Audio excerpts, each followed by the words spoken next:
Good morning! Welcome back to my channel. Ngayon, magluluto na naman tayo ng isang pang-merienda at pwede rin naman natin tong kainin sa almusal at pwede pong pang-negosyo. Ito po yung ingredients natin: 1/2 cup cocoa powder, 1/2 cup sugar, 1/3 cup lard, 2 teaspoon instant yeast, saka 1/2 teaspoon salt. At syempre, 2 1/2 cup na all-purpose flour at meron pa tayo ditong 1 cup na naka-reserve. Extra pang ano yan, pang bud mamaya. At 250 ml na tubig. So, part lang po ng tubig na yun kasi marami yung pinakita. So, haluin natin yung cocoa saka yung all-purpose flour. Ilagay na rin natin yung sugar at haluin ulit. Then, maglalagay tayo ng butas sa gitna. Yan. Butas sa gitna. Doon yung mukha ko kita.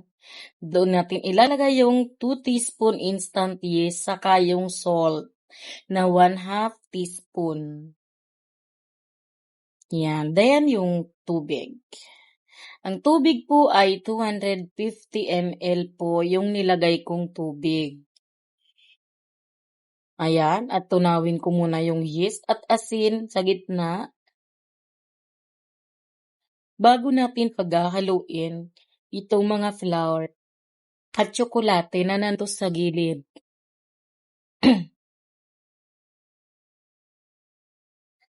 Ayun, hinalo ko na po.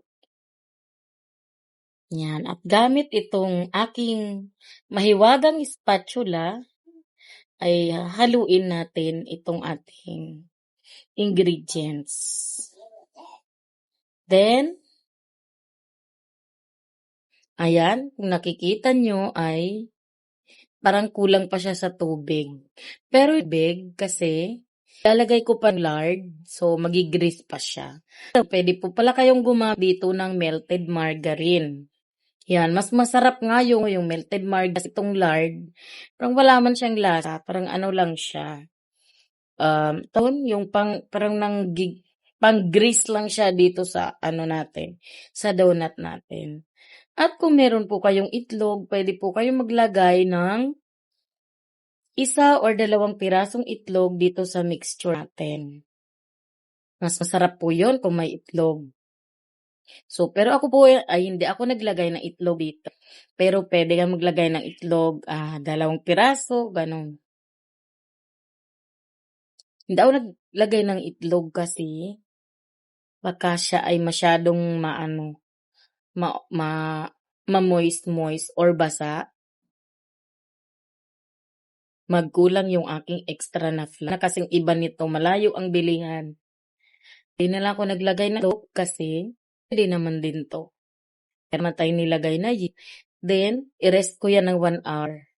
Bago ko siya, ayan, after 1 hour, yun parang konti lang naman inilaki niya. Parang di naman siya masyadong tumubo. Then, yung kamay ko, nilagyan ko ulit muna ng lard para hindi dumikit dito sa ano. Then, dito na tayo sa pagmamasa. So, mga 10 minutes lang na masa para lang mag-elastic itong ating dough. Ayan, nagbudbud tayo ng flour dyan, yung extra natin kanina. Ayan, sa loob ng 10 minutes ay tayo'y magmamasa. So, importante po kasi na imasa natin to kasi hindi maganda yung magiging quality ng donut natin kapag hindi natin yan minasa ng maigi kung walang kneading. Yan. Pero kung meron kayo dyan mga pang heavy duty na stand mixer, pwede po itong doon imasa. Wala kasi ako noon, di pa tayo nakabili noon. Siguro sa mga next 1 month or 2 month ay magkakaroon na rin tayo ng ganun.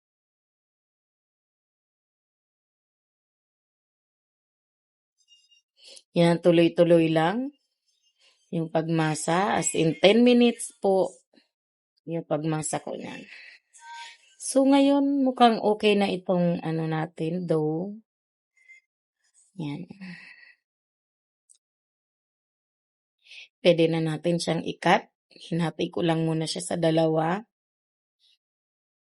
bago natin siya hati-hatiin at titimbangin. Pareho yung laki. So, ano, yung kamay ng anak nakita niyo? So, mini donut po muna 'yan para sa anak ko. Tig-ti-20 lang yung ano niyan, yung timbang, 'yan. Pero gagawa rin ako ng mga ilang piraso na malalaki. Mga tipong 4 yung timbang para talagang ka-size siya ng tunay na ano, ng tunay na size na regular size ng donut.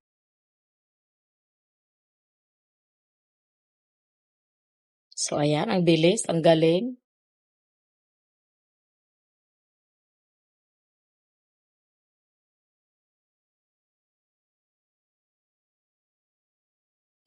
At tayo ay magpiprito na. Kailangan po dito medyo malalim yung mantika mo. 'Yan, mga 2 bote po ng mantika, puwede na dito or 500 ml na mantika.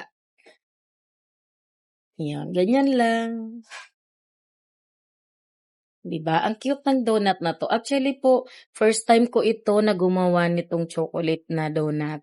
Dahil lang po sa favorite kasi ng anak ko kaya naisip kong gumawa nito. I-try din natin 'yun na gumawa tayo ng pagtimplahan ng mga Dunkin' Donut, mga gano'ng itsura. So, ito po ay medyo matigas 'yan, kung ita-try niyo po. Pero hindi naman yung as in matigas na ano.